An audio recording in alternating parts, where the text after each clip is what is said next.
কি চুল কাটাবো ভাই, আমার সারা শরীরে বমি টমি কইরা অবস্থা নাই।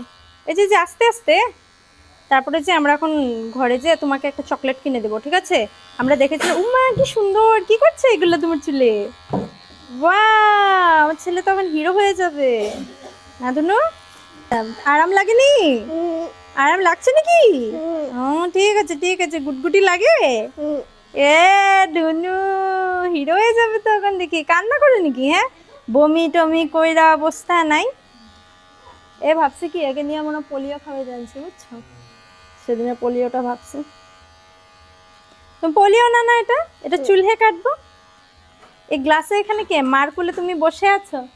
মার কোলে বসে বসে চুল কাটছে আমার দিব্যাংশ, প্রথমবার চুল কাটছে সেলুনে এসে। না বানো, বাহ সেলুনে চুল কাটছে আমার জন্য, সুন্দর লাগে তোমাকে। এর মতন কোনো বাচ্চা এরকম করে সেলুনে এসে? ওই দিন তো একটা আধাও কাটে নাই, হ্যাঁ, মাত্র এক্সিডেন্ট একটু মেশিন মারছে। আধা চুল কেটে গেছে ধুনু, তোমরা এমন কেন করো? আমার দেখলে জম দেখো। ধুনু ওই যে এইদিকে তো মোবাইলে।